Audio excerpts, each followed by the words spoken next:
जय माई की।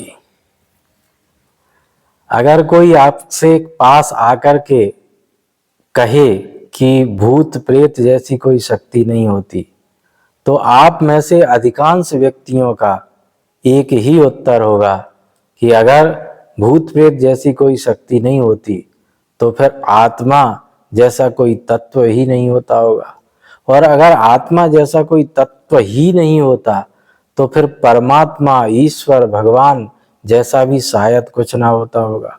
और अगर ईश्वर, परमात्मा और भगवान नहीं होता तो अध्यात्म और धर्म जैसा फिर कुछ होना भी नहीं चाहिए, और अगर ये सब नहीं होता तो फिर ये चर्चा भी नहीं होना चाहिए, और यह सब कुछ जो धर्म और अध्यात्म के नाम पर चल रहा है ये पूरा बवंडर भी नहीं होना चाहिए। परंतु एक और जहां आज के समय में कुछ ऐसे बाबा भी दिखाई देते हैं जो पंडालों में भूतों के साथ खेल रहे होते हैं, खिलवाड़ कर रहे होते हैं, भूतों को भगा रहे होते हैं, नचा रहे होते हैं। दूसरी ओर कुछ ऐसे विज्ञानी भी हैं जो इन सब बातों को मानसिक पागलपन कह करके, मनोविकार कह करके पुकारते हैं। और वर्तमान समय में अगर आप विज्ञान को झूठा कहते हैं, विज्ञान को गलत कहते हैं, तो आपसे बड़ा कोई मूर्ख नहीं है, क्योंकि आपके जीवन में जो कुछ भी उपलब्धियां इस समय आप देख रहे हैं वे सब कुछ विज्ञान की ही देन है। चाहे वह आपको टीकों के माध्यम से बीमारियों से बचाना हो या हमारी बात को आप तक पहुंचाना हो, यह सब कुछ विज्ञान ही तो है। तो फिर सत्य क्या है? क्या वाकई भूत प्रेत होते हैं या केवल यह मनोविकारों का खेल है? इस पूरे सत्य को जानेंगे, परंतु उससे पहले कुछ मनुष्य की परिस्थितियों की चर्चा कर लेते हैं। एक मनुष्य ऐसा भी होता है जिसने अपना कोई नया व्यापार प्रारंभ किया है। मान लीजिए उसने कोई रेस्टोरेंट खोला है, भाई 1 साल तक तो बहुत चलता है, खूब कमाता है, प्रतिदिन की इनकम 1 लाख रुपए की बिक्री उसकी होती है, लेकिन 1 साल में अनायास ही जाने क्या हो जाता है, वही बिक्री 1000, 2000 और 3000 रुपए रोज की हो जाती है। ऐसा क्या हो गया उसके साथ, यह वह सोचता रहता है और अपने सर को मलता रहता है। एक व्यक्ति ऐसा भी है जिसने एक कंपनी में जॉब किया, शुरुआत में उसको बहुत सी उपलब्धियां प्राप्त हुई, उसका ऊपर के जो अधिकारी उसके बॉस थे वे भी उससे प्रसन्न रहते, उसको साल में 2 बार प्रमोशन दे दिया गया, नीचे वाले भी खुश, ऊपर वाले भी खुश, बस का जीवन बड़ा मस्ती से बीत रहा था। लेकिन 1-1.5 साल बाद कुछ ऐसा हुआ कि उसे जो प्रमोशन मिलने वाला था वो डिमोशन में बदल गया। ऊपर वाले भी नाराज हो गए, नीचे वाले भी नाराज हो गए, नौकरी करना, जॉब करना मुश्किल हो गया, और उसे समझ में नहीं आ रहा था कि यह सब कुछ शक्ति के कारण हुआ। कौन सी शक्ति है जिसने आकर के ये सब कुछ उसके हाथ से छीन लिया। एक व्यक्ति ऐसा भी है जो अपने परिवार में बहुत ही हंसी खुशी के साथ, प्रसन्नता के साथ, आनंद के साथ सुखपूर्वक जीवन जी रहा था। सभी लोग प्रसन्न थे, सब तरफ आनंद था, लेकिन कुछ समय बाद अनायास ही वो आनंद एक क्लेश में, अशांति में परिवर्तित हो जाता है। घर के सभी लोग एक दूसरे से झगड़ने लगते हैं, बीमार होने लगते हैं, परेशान होने लगते हैं, घर में धन का अभाव हो जाता है, कोई किसी की बात नहीं मानता, कोई किसी की बात नहीं सुनता, हर एक व्यक्ति अपनी मनमानी कर रहा है, और वह प्रत्येक निर्णय ऐसे ही ले रहे हैं जो उनको और ज्यादा गर्त में लेकर के जा रहे हैं। ऐसा अनायास क्या हो गया? कौन सी शक्ति ने आकर के इस तरह का कुछ ऐसा कर दिया? कौन सा काला जादू हो गया कि जिसकी वजह से ये सब कुछ एकदम से जीवन में घटने लगा? ये सारी परिस्थितियां उन मनुष्यों की हैं जो मनुष्य, हम भी हो सकते हैं, आप भी हो सकते हैं, कोई भी हो सकता है। इन परिस्थितियों के आसपास प्रत्येक व्यक्ति का जीवन चलता रहता है और उसके दिमाग में चलते रहते हैं कुछ ऐसे ही प्रश्न। इन प्रश्नों के उत्तर आपको शास्त्रोक्त विधि से तर्क संगत दें, उससे पहले आपको सुनाते हैं एक गधे की कहानी। एक ऐसा गधा जो अपना कार्य करने के लिए उसके मालिक का बड़ा प्रिय था। वह मालिक उसके ऊपर जो भी लादता वह उसको निश्चित समय में बड़ी ईमानदारी के साथ अपनी गंतव्य तक पहुंचा देता। एक दिन उसके मालिक ने उसके ऊपर लाद दी कुछ देवताओं की प्रतिमाएं। उन प्रतिमाओं को लेकर के गधा निकला, से निकला। जब गांव के लोगों ने उन प्रतिमाओं को देखा तो गधे के सामने साष्टांग दंडवत करने लगे, फूल बरसाने लगे, प्रणाम करने लगे। गधे को अभिमान हो गया कि यह तो मेरी ही कोई विशेष उपलब्धि है, मेरा ही कुछ विशेष व्यक्तित्व है, मेरा ही कुछ विशेष योग्यता है, जिसके लिए ये सब मुझे इस तरह से प्रणाम कर रहे हैं। लेकिन यह तो कुछ समय के लिए ही था। वो मूर्तियां आगे चल के गंतव्य तक पहुंची, मूर्तियां उतार दी गई, गधा वापस लौटने लगा, उन्हीं गांवों से गुजरा। लोगों ने उसकी तरफ देखा भी नहीं। जब लोगों ने उसकी तरफ नहीं देखा तो गधे को बड़ी बेचैनी हुई। उसने अलग अलग तरह से मुंह, हाथ, पैर फैलाना, मटकाना शुरू किया, पूंछ को हिलाना प्रारंभ किया। गांव वालों ने उसकी इन हरकतों को देख करके उसके ऊपर हंसना शुरू कर दिया। गधे को और झल्लाहट हुई, उसने जोर जोर से रैंकना शुरू कर दिया। गांव वालों को वो आवाज चुभने लगी। उन्होंने लाठियों के साथ गधे को पीटना शुरू कर दिया। अब गधा सोच रहा था उन्हीं मनुष्यों की तरह कि ऐसा अचानक क्या हो गया कि उसके साथ ये सब कुछ जो अभी पूरे गांव वाले उसे प्रणाम कर रहे थे, फूल बरसा रहे थे, वे अब डंडे बरसाने लगे। उसी तरह से मनुष्यों के साथ जिस तरह से हो रहा था उसी तरह से गधा भी चिंता करने लगा। लेकिन यहाँ इस बात को विचार में रखना चाहिए कि हमारे जो आध्यात्मिक ग्रंथ हैं, जो शास्त्र हैं, वे इस बात को कहते हैं कि आपके जीवन में जो आपको उपलब्धियां प्राप्त हुई हैं उनमें आपका योगदान केवल 10% होता है। इसके अलावा जो योगदान होता है वो देश, काल और परिस्थिति का होता है। मनुष्य परिस्थितियों के वशीभूत होकर के बहुत कुछ उपलब्ध अर्जित कर लेता है और बहुत कुछ खो भी देता है। जब परिस्थितियां उसके अनुकूल होती हैं, उसके अनुकूल होते हैं कुछ मनुष्य, कुछ परिस्थितियां, कुछ समय, जब सब कुछ अनुकूल हो जाता है तो मनुष्य के झोली में उपलब्धियां आ जाती हैं। लेकिन उपलब्धियां ईमानदार नहीं होती, वे हमेशा अपने घर, अपने व्यक्ति बदलती रहती हैं। समय के साथ वे उपलब्धियां खो जाती हैं, गुम हो जाती हैं और मनुष्य को होता है गुमान।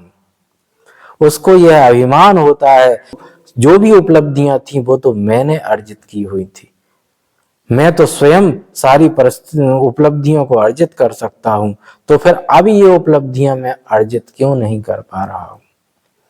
वास्तविकता ये है कि जो भी उपलब्धियां मनुष्य को जीवन में उसे प्राप्त होती हैं उसमें बहुत सारी देश, काल, परिस्थिति जन्य कुछ ऐसी परिस्थितियां आ जाती हैं, कुछ ऐसे तुक्के भी लग जाते हैं, कुछ संयोग से भी ऐसा हो जाता है कि उपलब्धियां उसे प्राप्त हो जाती हैं और जिनको वो व्यक्ति उनका हकदार समझने लगता है।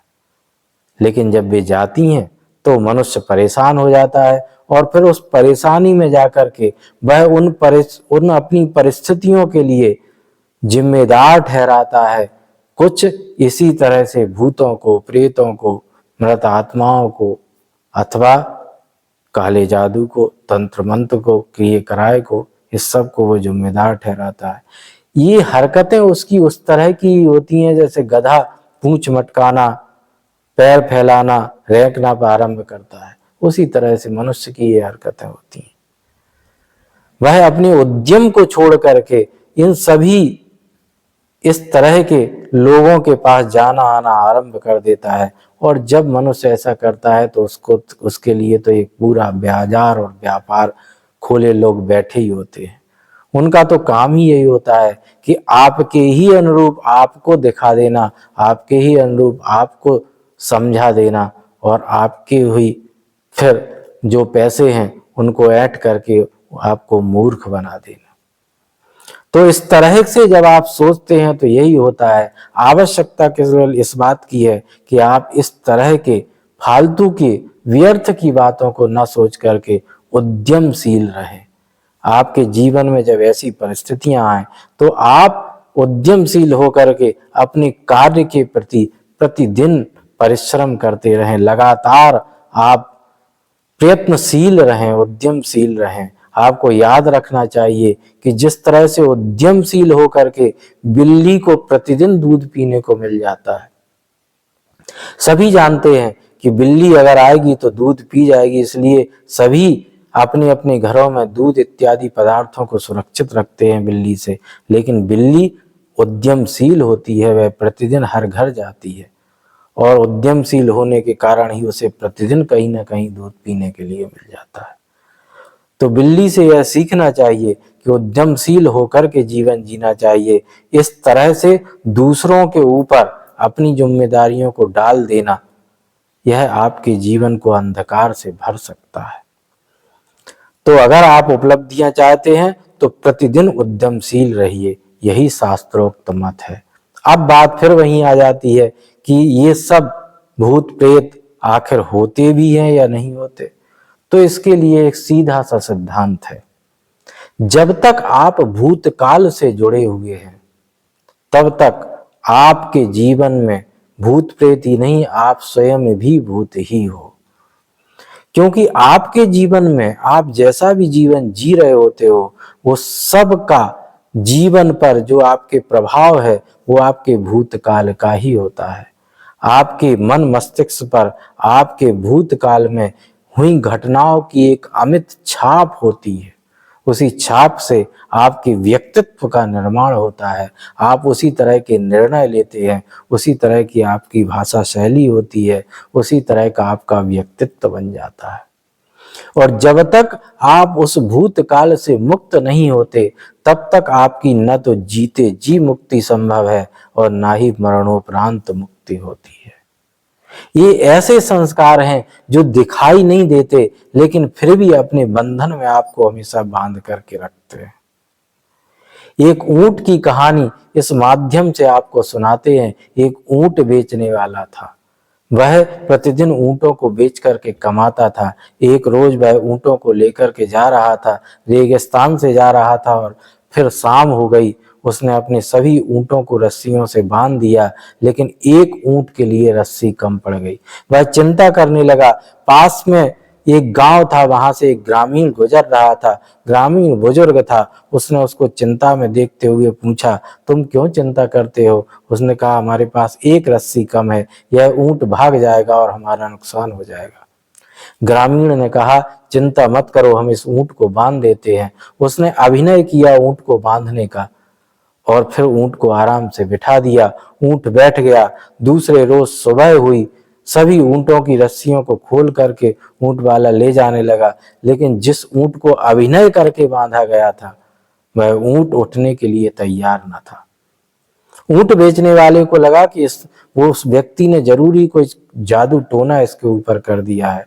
वह फिर से उसके पास गया और जाकर के उसे लेकर आया। उस व्यक्ति ने फिर से अभिनय किया ऊंट की रस्सी खोलने का। ऊंट खड़ा हो गया और चलने लगा।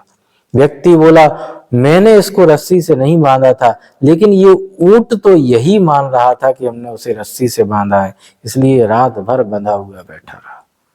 मनुष्य को भी उसके भूतकाल के जो संस्कार हैं वे सब उसी तरह से बांधे हुए रखते हैं। वे उसी तरह से उसका व्यवहार परिवर्तित कर देते हैं। उसी तरह से जो उसके खट्टे मीठे अनुभव होते हैं उनसे ही मनुष्य यह निर्णय करता है कि उसे किसके साथ सद्व्यवहार, किसके साथ दुर्व्यवहार करना है, किसके साथ अच्छा, किसके साथ बुरा बोलना है, किसके साथ कैसा व्यवहार करना है, कैसे रहना है, कैसे जीना है, किन वस्तुओं को महत्व देना है, किन वस्तुओं को महत्व नहीं देना। और इन्हीं सभी के कारण वह बंधन में बंध जाता है। इन्हीं संस्कारों के वशीभूत होकर के वह ना तो जीते जी मुक्त होकर के खुल कर के जी पाता है और ना ही मरणोपरांत उसे मुक्ति प्राप्त होती है। यही संस्कार उसकी वासना में परिवर्तित हो जाते हैं और यही वासना की धूल जब उसके ऊपर चिपकी रहती है तो वही फिर वासना की धूल मरणोपरांत भी उसे मुक्त नहीं होने देती। तो अगर आप भूतकाल से बंधे हुए हो तो फिर आप भूतों से, भूत से और स्वयं के भूत होने से कभी मुक्त नहीं हो सकते।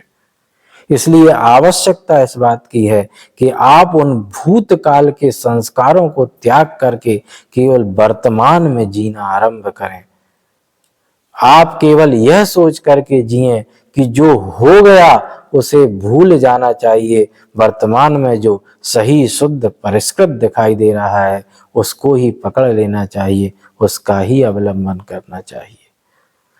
तो अगर इस तरह से आप जीते हैं तो निश्चित ही आप भूत प्रेतों से मुक्त हो सकते हैं। और अगर आप इसके विपरीत जीते हैं तो फिर आपके लिए बाजार तो खुला हुआ है ही, जैसा हमने पहले आपको बताया। अब आप सोच रहे होंगे कि अगर भूत प्रेत इस तरह से नहीं होते तो फिर क्या आत्मा होती है? आत्मा होती है या नहीं होती, अगर ये जानना है तो आप हमें कमेंट करिए। हम आपको आत्मा के विषय में भी शास्त्रोक्त जो विधान है, शास्त्रोक्त जो मत है, वह आपके सामने रखेंगे। तब तक के लिए जय माई की।